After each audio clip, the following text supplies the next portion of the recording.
Sir, अभी आप रामदेवरा की धार्मिक यात्रा करके आए हैं, तो अपने अनुभव बताइए, कैसी रही आपकी यात्रा।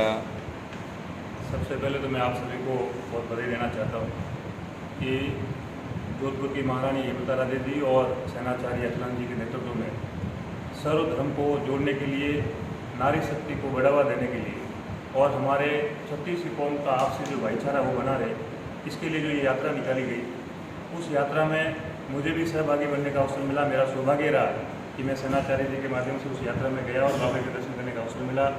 इस यात्रा से जीवन में एक नवीन ऊर्जा का संचार हुआ और जिस प्रकार का भाव 9 दिन की हमारी यात्रा में 1000 से अधिक लोग हमारे संग में थे, उनके साथ जो सेनाचार्य जी का आशीर्वाद रहा, महारानी साहब का जो स्नेह रहा और जो 1000 जो हमारे साथ यात्री थे, उन सबका जो आपसी प्रेम स्नेह, उस सब चीज़ों को देख करके जीवन में एक नवीन उमंग का संचार हुआ।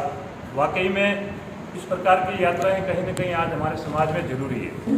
जिस प्रकार से हमारा समाज अलग अलग जातियों के नाम पर जो आज बांटने का जो कार्य किया जा रहा है, उस समाज को बांटने की राजनीति से रोकने की ओर, नारी शक्ति को महत्व देने के लिए नशा मुक्त हमारा समाज हो, पर्यावरण की रक्षा हो, प्रकृति का संतुलन बना रहे, इन सब चीज़ों की चेतना के लिए इस प्रकार का संदेश समाज को देने के लिए इस यात्रा का आयोजन किया गया।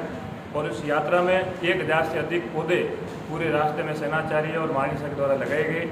जहाँ पे भी सेनाचार्य जी का रात्रि पड़ाव रहा, वहाँ सेनाचार्य जी के प्रवचन में एक ही बात पे जोर दिया गया कि अगर हमारे समाज को मजबूत बनाना है, हमारी संस्कृति को आगे बढ़ाना है, तो नारी शिक्षा पर हमें जोर देने की आवश्यकता है। आपको यात्रा में लेकर आपको किस तरह की जिम्मेदारी मिली? मैं यात्रा में स्वागत समिति के सदस्य के नाते शामिल रहा और उस यात्रा में एक यात्री भी था। मेरे भी मन में लंबे समय से एक उमंग थी कि मैं बाबा रामदेव जी की पैदल यात्रा करूं और मेरे जीवन में एक ऐसा अवसर आया कि मैं सेनाचार्य जी और महारानी साहब के साथ में उस यात्रा में गया। उस यात्रा से बहुत कुछ सीखने को मिला। एक यात्री के रूप में जो अनुभव रहा वो बहुत ही शानदार रहा, जिसको मैं शब्दों में बयान नहीं कर सकता। जो आशीर्वाद, जो आनंद उस यात्रा से मुझे मिला, तो जीवन में सदैव मुझे नवीन प्रेरणा देगा। और आप सबके भी मैं मंगल, स्वास्थ्य की, उत्तम स्वास्थ्य की, उज्जवल भविष्य की कामना करता हूँ। बाबा रामदेव जी की कृपा सभी के ऊपर बनी रहे। आप राजनीति में कितने समय से एक्टिव हैं? मैं 2002 में विद्यार्थी परिषद का कार्यकर्ता बना और जब मैं कॉलेज में गया 2002 में मेरा एडमिशन हुआ, तब मैं विश्वविद्यालय इकाई का सचिव बना यूबीपी का। उसके बाद से लेकर लगातार विश्वविद्यालय इकाई का अध्यक्ष रहा। फिर मुझे छात्र संघ का चुनाव लड़ने का अवसर मिला, तो मैं 2004 और 2005 का जो छात्र संघ का चुनाव था उसमें मेरी फैकल्टी का वाइस प्रेसिडेंट रहा और उसी दरमियान वाइस प्रेसिडेंट के साथ ही मैं एकेडमिक काउंसिल का मेंबर रहा। और उस समय जो हमारे विश्वविद्यालय का छात्र संघ कार्यकाल था, उसमें सबसे कम उम्र का एकेडमिक सदस्य होने का मुझे अवसर मिला। ये भी सौभाग्य मुझे आप लोगों के आशीर्वाद से रहा। उसके बाद में मैं विश्वविद्यालय में एबीवीपी का जोधपुर का जिला संयोजक रहा। उसके बाद में मैं राष्ट्रीय कार्यकारिणी का सदस्य रहा। साथ ही जब यूपीए की सरकार में भ्रष्टाचार इस देश में चरम सीमा पर था, चाहे 2G घोटाला हो, 4G घोटाला हो, स्पेक्ट्रम हो या अन्य प्रकार के कई घोटाले इस देश में हुए, उस समय पूरे देश के अंदर युवाओं ने एक ठाना कि भ्रष्टाचार के खिलाफ हमें लड़ना है। तब एक YSC करके संगठन का गठन हुआ, यूथ अगेंस्ट करप्शन। उस संगठन के अंदर मुझे माननीय सुनील जी बंसल उस संगठन के राष्ट्रीय संयोजक थे और राजस्थान का सह संयोजक होने के नाते मुझे कार्य करने का अवसर मिला। और उस दौरान हमने पूरे राजस्थान के प्रत्येक जिले और तहसील केंद्र पर एक आक्रोश यात्रा निकाली और वो आक्रोश यात्रा हमारे जोधपुर की सभी तहसीलों में होते हुए हमारे बालेश्वर भी आई, भोपाल, पीलाड़ा, फलोदी, कोसियाँ होते हुए पूरे जोधपुर जिले में यात्रा गई। और उस यात्रा के माध्यम से हमने उस समय के युवाओं के अंदर भ्रष्टाचार के खिलाफ एक नवीन ऊर्जा का संचार किया और जो यूपीए के घोटालेबाज सरकार थी उसके खिलाफ लड़ने का कार्य किया।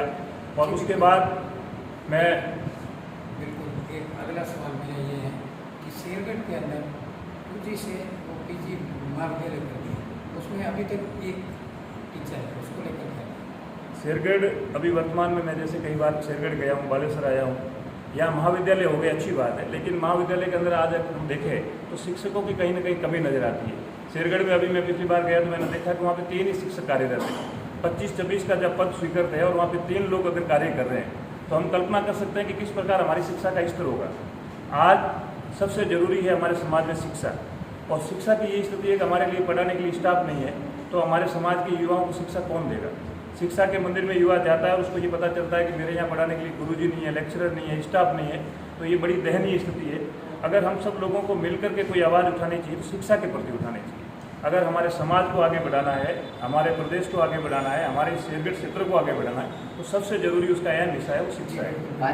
भाजपा में जैसे अभी परिवर्तन यात्रा चल रही है, तो अपनी शेरगढ़ विधानसभा में इस परिवर्तन यात्रा के क्या मायने हैं और पिछली सरकार के कौन से ऐसे कार्य जिसे भाजपा परिवर्तन चाहती है, जैसे कि नारों में जनता त्रस्त है, तो क्या पुनर्निर्माण होना चाहिए, क्या किस तरह से भाजपा अगर सत्ता में आती है, शेरगढ़ की सीट से भाजपा सत्ता में आती है, तो क्या परिवर्तन रहेंगे? देखिए, जिस प्रकार से राजस्थान में पिछली बार जब कांग्रेस की सरकार बनी, उससे पहले कांग्रेस के मुखिया राजस्थान आते हैं राहुल गांधी जी, और वो राजस्थान की जनता से एक वादा करके जाते हैं कि अगर कांग्रेस की सरकार बनी तो 10 दिन के अंदर वो गिनती बोलते हैं और ये कहते हैं कि मैं किसानों का संपूर्ण कर्ज माफ करूंगा, युवाओं को 3500 रुपये का बेरोजगारी भत्ता देंगे, किसानों के बिजली के बिल आधे करेंगे। लेकिन उसके विपरीत राजस्थान में कांग्रेस की सरकार बनने के बाद मैं आप लोगों के माध्यम से पूछना चाहता हूँ कि ना तो आज किसानों का संपूर्ण कर्ज माफ हुआ, न ही युवाओं को किसी प्रकार का बेरोजगारी भत्ता मिला, और बिजली के बिल आधे होने की बजाय दुगने हो गए।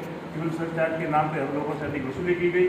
और दूसरा, अभी जो राजस्थान सरकार कह रही है कि हमने महंगाई राहत कैंप लगाए, तो आज हम अपने बिजली के बिल उठा के देखते हैं तो महंगाई राहत की बजाय वहाँ पे फ्यूल सरचार्ज के नाम पे जो बिजली का शुल्क बढ़ा दिया गया।